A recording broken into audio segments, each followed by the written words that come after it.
These strange, unsolved mysteries have baffled investigators, researchers, and experts. Some may be close to being solved, while others still need crucial information before the truth can be revealed.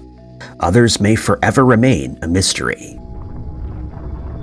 Number 10. There have been many instances of strange and mysterious objects appearing in images of the night sky.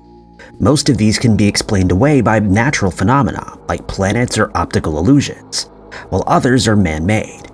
But the case of 9 strange dots of light captured by an observatory in California is harder to explain. Starting in November of 1949, the Palomar Sky Survey was a project conducted by scientists at the Palomar Observatory in California. Over the course of 9 years, the scientists used a telescope to capture almost 2,000 images of the night sky on photographic plates. Each part of the night sky was captured at least twice, once on a plate focused on red light, and again on a plate focused on blue light. Only a small fraction of the sky was captured during the project, and each plate could only capture roughly 36 square degrees. The project has since been used for educational purposes and as part of larger astronomical catalogs. In more recent years, the plates were analyzed by a project called VASCO. The project is focused on uncovering objects that suddenly disappeared or appeared in observations. According to the project, roughly 100 of these objects, referred to as transient objects, have been found. The most mysterious of these 9 were captured on a single plate by the Palomar Sky Survey in 1950. The 9 specks of light appeared in the sky over California on April 12, 1950. Like with all images captured by the Palomar Sky Survey, the one that captured the 9 objects was part of a pair. The first image was captured on a blue light plate and seemed to show nothing out of the ordinary. The next was captured roughly 30 minutes later on a red light plate and showed 9 objects that hadn't been there previously. The objects looked the same as other stars. They were clustered together in an area of the sky that would appear less than a third of the size of the moon. Other than this, there didn't seem to be any discernible pattern between the dots. They varied in size and brightness. Some appeared close to other stars, while others were by themselves in the night sky. At the time, the objects weren't noticed or paid too much attention. There would have been countless photographs taken, and noticing these small changes between different photographs would have been an entirely different project than the Palomar Sky Survey. But when VASCO came across the images, it piqued the interest of scientists. When the scientists turned their telescopes to that patch of the night sky, they found that the stars still weren't present. It seems that they were never seen again, and only captured during this one photograph. There are a few different explanations for what could cause transient objects, but none of them fit the evidence. Something like an asteroid breaking up or meteoroids hitting the Earth's atmosphere would show streaks across the images due to the exposure time. They wouldn't be pinpoint dots. An asteroid breaking up would also have been visible in the image taken directly before this one, but nothing was found. The same streaks would be seen if the lights had been caused by airplanes passing overhead. Rare astronomical events like gamma-ray bursts or fast radio bursts could explain one of the dots, but these don't happen regularly enough for 9 to be captured simultaneously. The odds of multiple bursts occurring in the same patch of the night sky in the same time period are negligible. Researchers considered the possibility that contaminants might explain the strange images. Radioactive contaminants from nuclear testing were ruled out, as that would have left artifacts over the entire image, not just in this one small section. Something like saliva or droplets from a sneeze might have been possible, although experiments with this showed that the droplets would have been more elongated than the specks seen on camera. The closest match to what was captured in the mysterious image was caused by satellites on a geosynchronous orbit. These are satellites with an orbital time of day which remain roughly in the same location above Earth, which means that they wouldn't streak in the image. But the photograph was taken years before the first man-made satellites reached orbit. The 9 transient objects remain a fascinating mystery. They could have a simple explanation, or be a sign of something more mysterious waiting to be discovered. Number 9. To most people, buried treasure is nothing more than a trope of fiction. There have been some instances where mysterious caches of gold and other precious items have been discovered, or rumors of treasure buried in a specific location spread over centuries. One of these rumors focuses on a Los Angeles neighborhood and park called Elysian Park, which may be home to $1 million worth of gold and treasure.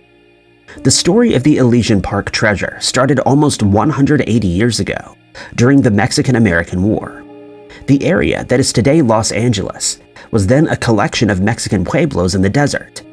Those living near the area of Elysian Park were supposedly wealthier than average. When they heard that American forces were moving in on the area, there was rush to get away. Some residents dug tunnels in order to escape, fearing that they would be met with violence by the invading forces. According to the legend of the Elysian Park treasure, many people buried their valuables in order to keep them safe. Presumably, they were too big or too heavy to carry, as the Angelinos ran. After the war was settled, most of the residents would have returned to their previous homes and reclaimed their hidden possessions. But the theory of the treasure states that some never returned, either passing away before it was safe to do so, or deciding to move out of the area after it came under American control. One of the people who's said to have buried treasure in Elysian Park was cattle rancher Francisco Avila, who lived until 1832. During his life, he collected about $100,000 in coins and jewels, and decided to bury it in the canyons that would one day become the park. He passed away not long after the treasure was buried, as did the man who helped him do so. His wife knew the location, but it was years before she decided she needed to uncover this hidden wealth, and when she tried to dig up the cache, she couldn't find it. According to an article published just 60 years after Avila passed away, his wife passed on information about the treasure to a local girl, and news of it spread. For decades, treasure hunters have been trying to find the treasure of Avila and other settlers. Among them were two young men who contacted treasure hunter Roy Rausch to help them. According to them, their father had been searching for the buried treasure before, and they wanted to finish his work. While searching, Rausch found stones and strange carvings, which he believed to be indicators that treasure was nearby. One stone that was found seemed to be a map of the area, with holes drilled into locations where the treasure might be. A tunnel was uncovered, and Rausch's metal detector indicated that something could be found there. But all he found was some rope and batteries. He believed that it was a sign that someone else had already been hunting for the treasure here. Other treasure hunters have found similar stone carvings while out looking for the mysterious Elysian Park hoard, but none have found anything of value. Digging in the park is forbidden without a permit, which officials are reluctant to give out. They say it's unlikely that anything is buried there, but if it is, it belongs to the local authorities. An investigation by the TV show Unsolved Mysteries in the 1990s showed that there was evidence of many tunnels beneath the surface of Elysian Park, and signs of metal objects. That doesn't necessarily mean there's a hidden hoard there, as escape tunnels were built during the war, but it does seem that there's more to this mystery than simple rumors. Number 8. On Halloween night, 1995, Shanna Yaros and a few friends gathered to celebrate at her apartment. Just hours after they'd all left for the night, someone attacked Shanna and left her there for her landlady to find. Almost 30 years on from this disturbing crime, Shanna's case remains an unsolved mystery. Shanna was just 18 years old when she was attacked. She was the oldest child of Dwayne and Debbie Yaros, and had lived in the small town of Nokomis, Illinois, her entire life. Just a few months before the attack, she graduated from high school and was looking into a career in nursing. She wanted to help people and was trying to decide between becoming a pediatric nurse or someone who worked with Alzheimer's patients. She already had a job at a nursing home and was gaining experience. Shanna was just starting a new chapter in her life. She'd suddenly moved out of her parents' home into an apartment she shared with another woman. Her parents were surprised that she had chosen to move out and had been asking her to come back, but Shanna seemed to be enjoying her new independence. Despite that small problem, she still seemed to get along with her parents. In fact, there didn't seem to be anybody she had any serious problems with, which only made what happened even more mysterious. Shanna, her roommate Tanya, her roommate's boyfriend, and a neighbor gathered at Shanna's apartment on Halloween night. It doesn't seem to have been a major party. That evening, her father brought Shanna's younger brother Stefan around so he could go trick-or-treating. Stefan noticed that Tanya and her boyfriend were drinking beer, but the four people were simply sitting around a table. From outside, Shanna's father saw her looking out the window at the car. Normally, he would put the car dome light on and wave to her, but he chose not to this time, and this would be the last time he saw her alive. The only information we have about what happened at that party came from Stefan, who quickly left with his father. According to Shanna's friends, they left at about midnight and nothing seemed to be out of the ordinary.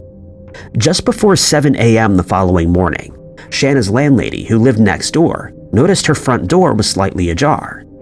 She called through the door to make sure everything was okay, but when Shanna didn't respond, the landlady looked in and found Shanna's body on the floor. She was fully clothed and partially covered by a duvet, and she had multiple wounds from a bladed weapon.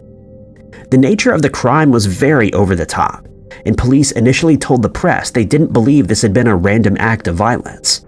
It seemed likely that Shanna knew her attacker. There was no sign of a break-in, meaning Shanna likely let the attacker in. It didn't seem like she'd gotten far after answering the door before she was attacked. The time of the attack was calculated to be around 4 a.m. At 4:46 a.m., a neighbor heard scuffling and movement coming from Shanna's apartment, but didn't hear any screaming or anything that would indicate an attack. In the first 18 months of the investigation, 100 tips were called in, and roughly 200 pieces of evidence were cataloged. Unfortunately, none of those led the police to any suspects. The three friends who'd been with Shanna that night were all questioned and cleared, but Shanna's father claimed that they all left the state almost immediately. Shanna's family and the police have continued to appeal for information. A $10,000 reward for information leading to an arrest was offered.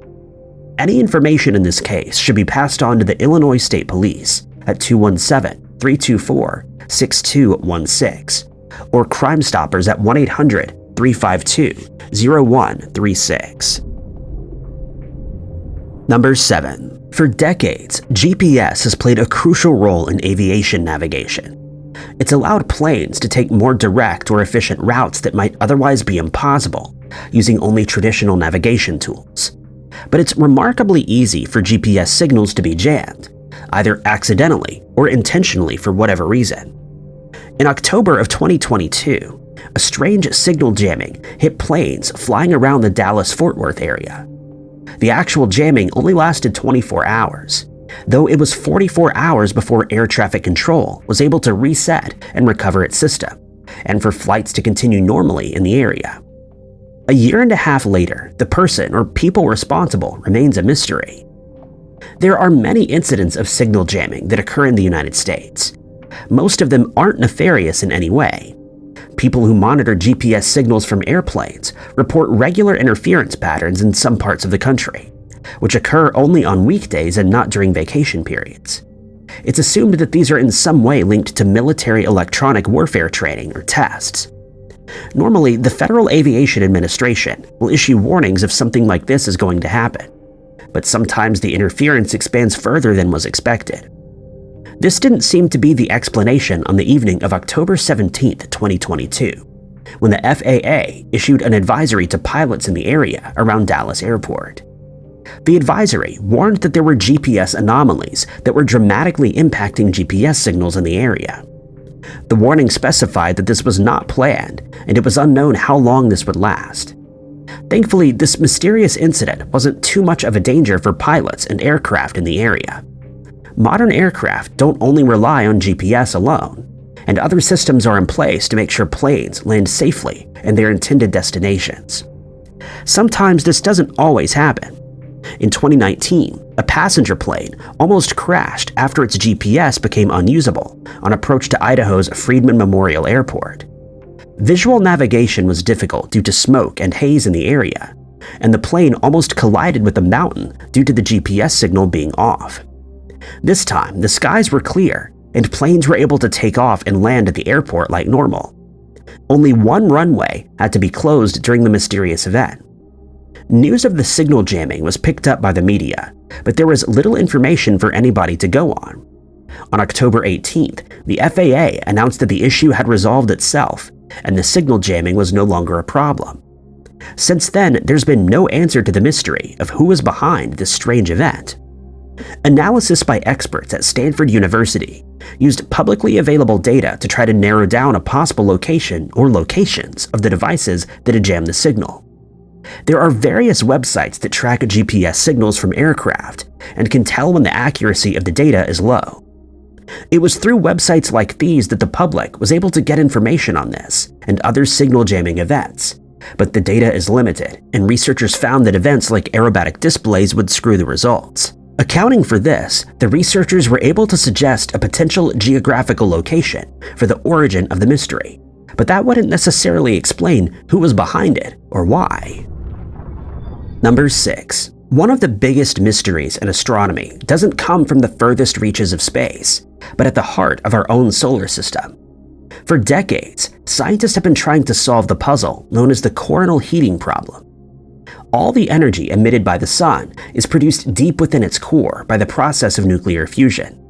That energy is released in the form of light and heat. Logic would state that the surface of the sun would be hotter than the space around it, as the surface would be closer to where the heat energy was produced. The surface of the sun is an incredible 6,000 degrees Celsius, but the sun's corona is an amazing 1 million degrees. The corona is the upper atmosphere of the sun. It's much dimmer than the surface and can only be seen during a solar eclipse, when a crown-like halo is visible behind the moon. Because it's so hard to study the corona, it wasn't until relatively recently that scientists learned of this puzzling phenomenon. In 1943, scientists using data gathered during solar eclipses and special equipment designed to study the corona were able to calculate just how hot it really was. The discovery seemed to go against the laws of thermodynamics. Heat always transfers from regions of higher temperature to regions of lower temperature, but the measurements seemed to indicate that the opposite was happening, that heat was going from the cooler surface to the hotter corona. Scientists concluded that this couldn't be happening, and there had to be some other way that the corona was so much hotter than the sun's surface. Trying to solve that mystery has been the work of decades. Many theories have been put forward, but as more research has been done into the star, they've mostly proven incorrect. There are a few theories that are yet to be disproven. One of the theories involves magnetic waves bringing the energy from the sun's surface into the upper atmosphere. The sun's magnetic field doesn't resemble the simple field that exists on Earth and other planets. It's much more complicated, with different loops and fields interacting with one another in strange ways. When two magnetic fields that point in opposite directions touch, they release a lot of energy in something called a magnetic reconnection. It's possible that this energy is then converted into heat energy, which is what's causing the high temperature in the atmosphere. More recently, scientists have discovered fast-moving magnetic waves that exist on the sun's surface. These are another potential source of the heat, as they would be a more consistent source of energy. Alternatively, it could be something called nanoflares. Typical solar flares could contribute to the corona's heating, but they don't happen often enough to produce the level of heat seen here. But nanoflares, which are much smaller, are believed to happen much more often. More and more data is collected every day. There are many ways that heat could get into the corona, and it's possible that there's more than one explanation for this mystery. But the difficulties with studying the sun from a distance means that for now, the real answer remains unknown. Number 5. In February of 2024, big parts of two unsolved mysteries were finally resolved, but there's still work to be done before justice is served. The case began on January 1st, 1975. That was the last time Oscar James Ned was heard from. Oscar was born in Georgia in 1951 as one of 7 children. He did well in school and moved to White Plains, New York to try to make a better life for himself. He had dreams of becoming a reporter and worked 2 jobs to try to pay for college. He was also planning a wedding to a woman he'd met in White Plains. In December of 1974, Oscar's nephew, Joshua Fluellen, arrived in town and was looking for a place to stay. Oscar let Fluellen stay in his apartment. On January 1st, he received a call from his sister, saying Fluellen was on the run after escaping from jail. She advised him to kick Fluellen out.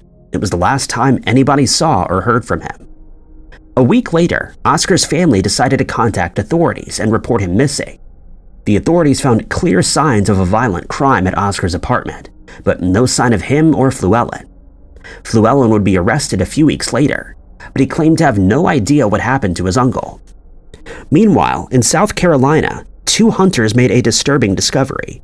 They were in an area of Piedmont near Highway 20 when they spotted what looked like a piece of plastic smoldering. When they approached, they discovered that the plastic was covering human remains. They contacted authorities who retrieved the body. The man had many blunt force wounds, but the police weren't able to specify what exactly had been the cause of his passing. The body was labeled as Mr. X, and he was listed as a John Doe. He was wearing a shirt with the name of the New York company Kimco on it, but that didn't help investigators put an identity to the young man. Investigators at the time believed that the crime might have had something to do with illegal substances, but there was no evidence saying this was the case. For years, both cases went cold. Police in New York found little evidence in Oscar's case. The lead investigator, Austin Avery, quit the force so he could focus all his attention on trying to solve the case. He was unhappy with the way Oscar's case had been handled. In particular, he wasn't pleased that he hadn't been allowed to go to New Mexico and interview Fluellen after Fluellen was arrested and imprisoned for unrelated crimes. For decades, Detective Avery continued to work the case with the support of Oscar's family, but nothing came of it. He passed away in 2012 without the case ever being solved. In 2020, the case of Mr. X gained new attention after being featured on a true crime podcast. His case was re-examined by the cold case unit, and his remains were exhumed. DNA was entered into the NamUs database, and in 2024, the police announced they had a match. Mr. X was identified as Oscar Ned. It's assumed that Oscar was attacked at his apartment and then transported to South Carolina. With Oscar's body and story now put together, it now seems possible that the case will be completely solved very soon. Number 4. There are few locations on Earth that are surrounded by as many mysteries as the Great Pyramid of Giza. For thousands of years, it stood as the tallest man-made structure on Earth and remains one of the wonders of the world. Built between 2551 and 2528 BC, it was constructed for the second pharaoh of Egypt's 4th dynasty, Khufu, and is believed to have once housed his remains. But when the inner chambers of the pyramid were explored, only the empty sarcophagus of Khufu was uncovered. For decades, Egyptologists have assumed that Khufu's remains were removed in antiquity and are now lost forever. But the mystery may one day be solved. Across Egypt and other ancient sites, modern archaeologists frequently come across the problem of burial chambers and similar locations being robbed in antiquity. It was a significant problem in ancient Egypt, which may have been part of the reason why pharaohs decided to move their final resting places to less obvious locations. When Khufu's sarcophagus was located in the so-called King's Chamber of the Great Pyramid, it was assumed that this is what had happened. The granite itself had been left behind, possibly because it was too heavy for the thieves to move. The mummy may have been removed by people trying to preserve the remains and hidden in another tomb somewhere. But it's also likely that the remains were stolen for the precious items that were sometimes buried with them.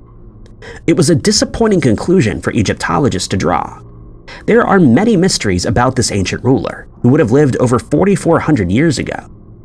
There are few sources about his life and what he was like as a ruler, leaving behind unanswered questions about what Egypt was like during this period. We also don't know how exactly he passed away, something that could possibly be resolved if his mummy's remains are to be located. But in 2004, 2 French amateur Egyptologists gave hope that the remains could still one day be found. There are 3 known chambers within the Great Pyramid of Giza. The highest chamber is the King's Chamber, and it was here where the sarcophagus was buried. Granite beams make up the ceiling, protecting the chamber from the weight of the stone above. Much closer to the ground is the Queen's Chamber. Rather than being the burial place for a queen, it was used to store many of the treasures that Khufu was buried with. The final chamber is subterranean and wasn't completed at the time of Khufu's passing. There were signs that there was a secret chamber beneath the Queen's Chamber. They suggested that the interior of the pyramid hadn't been planned to be the way it was, but the result of trial and error. There are cracks in the beams above the King's Chamber. The official understanding is that these were created by an earthquake made not long after the pyramid was built. Researchers believe the cracks were formed due to the weight of the stone above, and a new burial chamber had to be made. Ground-penetrating radar allegedly showed signs of a passageway leading down from the Queen's Chamber, which is located in the center of the pyramid when viewed from above. This would be much more symbolic of a place for the pharaoh to have been buried. If they're right, it's possible that King Khufu's remains are still there, undisturbed. But permission has not been granted for exploration to take place, and many Egyptologists are skeptical that this mysterious fourth chamber even exists. Number 3. Acquired savant syndrome is a strange phenomenon and medical mystery that has baffled doctors for decades. Only a handful of people have ever been recognized as having the condition, so trying to figure out what causes it is even more difficult than what might be typically the case. In 2002, 32-year-old Jason Paget was attacked outside of a bar in Tacoma, Washington. During the attack, he was hit on the back of the head and suffered a concussion. He was taken to the hospital, but he didn't seem to be in too much trouble, and Jason was sent home that same night. Even though there didn't seem to be much physically wrong with him, Jason's entire view of the world changed. Jason had dropped out of high school early and had never taken much of an interest in subjects like math. Now he was seeing tangent lines and geometric shapes when he did something as simple as turn on the tap to get a glass of water. At first, he thought it was a side effect of the medication he was taking for pain, but it continued. Jason had developed a sudden understanding of mathematics and fractals. It helped him to cope with the OCD that had also been triggered by the attack. He would spend hours drawing circles and geometric shapes and trying to understand the universe through his new knowledge. During his research, Jason came across scientists studying acquired savant syndrome. The condition described people who were suddenly geniuses after suffering from some kind of brain damage. That would come in the form of a head wound, as was the case for Jason, or an illness that impacted the brain, like meningitis. When Jason underwent an MRI scan, doctors found that a part of his brain that the conscious mind doesn't typically have access to, and the visual cortex, seemed to be connected to the part of the brain that does mathematics. The way the human brain works is often simplified, but the different hemispheres of the brain are responsible for different things. Things such as logic and language-based processes take place in the left hemisphere, and creative and artistic processes take place in the right hemisphere. Scientists have speculated that acquired savant syndrome occurs when these different parts of the brain interact in ways they hadn't previously, but how and why this happens is unclear. There are two main theories about why this happens. The first is a chemical process. When cells inside the brain are damaged, they leak the hormone serotonin into the surrounding tissue. This could cause growth in these areas, which then leads to a connection between different types of the brain. The second theory is more destructive. It speculates that the left hemisphere of the brain is typically more dominant because it's more important for decision-making. In a way, it drowns out the messages and signals sent by the more creative side of the brain. When the left side of the brain becomes damaged, it allows the right side to flourish and develop. Of course, not everyone who has suffered a major knock to the head has developed acquired savant syndrome. It's exceptionally rare, with only around 50 cases known around the world. It's possible that the condition is more common, but it simply hasn't been recognized yet. Scientists are still uncertain whether this is down to chance, or if there's some genetic predisposition that means some are more likely to develop the mysterious condition than others. Number 2. Northwest Orient Airlines Flight 2501 is officially classed as the only large commercial aircraft to go missing in U.S. history. The plane disappeared over Lake Michigan in 1950, and only scraps of debris have been recovered. What exactly happened to the flight remains a mystery, though investigators have their ideas about the likely answer to this unsolved case.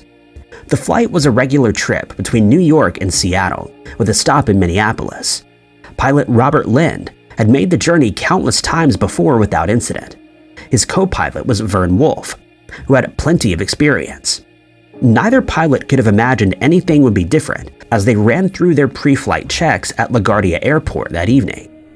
There were some storms due over the Great Lakes area, which wasn't too uncommon, and the pilots tried to arrange their flight paths to avoid them. Lind requested a cruising altitude of 4,000 feet, rather than the 600 feet he'd been assigned. At first, he was denied the request, but this was later approved. At 7:30 p.m. Eastern Time, the plane took off with 55 passengers on board. As well as the 2 pilots, there was also one stewardess, Bonnie Ann Feldman, on board. The first 4 hours of the flight took place without issue. At roughly 11:30, air traffic control requested the plane drop to an altitude of 3,500 feet. Lind brought the plane down to the correct altitude and carried on. At 11:51 p.m., Lind requested that he bring the plane further down to 2,000 feet, but air traffic control denied this as there were other flights at that level. This would be the last time anybody heard from the aircraft. It was a little over an hour later when the plane was reported as missing. Multiple aviation radio stations in the area tried to contact the flight, but got no response. The following morning, the search for Flight 2501 over Lake Michigan began. Thousands of boats and many planes have met their end over Lake Michigan, in a region that's been dubbed the Michigan Triangle. For most of those, bad weather is the obvious explanation for what happened. That seems to have been the case here too. There was an electrical storm in the region. Witnesses in nearby towns reported hearing the sound of an engine sputtering and strange yellow lights trailing one of the wings. Some thought the pilot was looking for a place to land, but the plane continued over Lake Michigan before a strange light was seen. About 13 hours after the start of the search, an oil slick was discovered in Lake Michigan. Over the following days, small pieces of debris were located, including fragments of human remains, but nothing very large was found. It was impossible for investigators to determine what had happened to the plane. Some speculated that there'd been an accident in the air which destroyed the plane before it ever hit the water. Others have speculated that winds caused the plane to turn over, and the pilot wasn't high enough to recover the plane before it hit the water. But if witnesses are to be believed, the incident wasn't sudden, which makes the lack of a radio call for help even stranger. More than half a century on, an annual search for the plane at the bottom of Lake Michigan was started.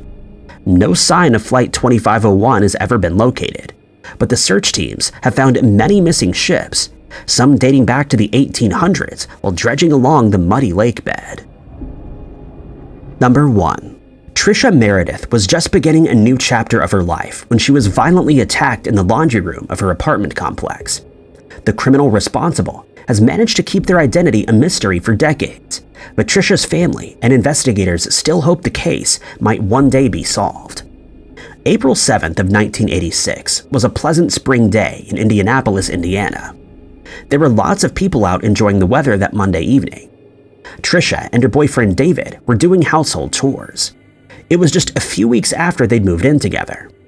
At 19, this was Tricia's first time living away from home. She'd met her boyfriend at the store they both worked at, and loved ones described the relationship as very loving.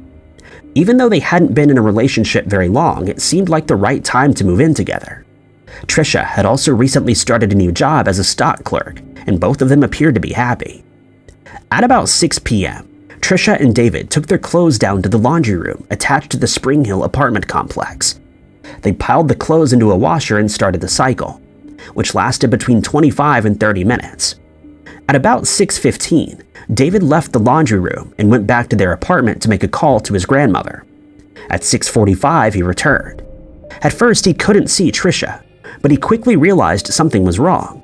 There were red stains on some of the machines and coming from the utility closet. He found Tricia inside with multiple wounds from a bladed weapon. David called Tricia's mother, who called the police. By the time police arrived, David had moved Tricia to lie on the laundry room floor.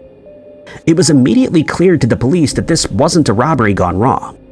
They could also see that Tricia had tried to fight off her attacker, and had even tried to hide behind one of the washers to get away from him. 2 men who were playing golf nearby reported hearing screaming coming from the direction of the apartment building but didn't go to investigate. The police were able to narrow down the time for the attack to between 6:30 and 6:40. Tricia's laundry had been moved from the washer to the dryer, meaning the first laundry cycle had ended by the time the attack took place.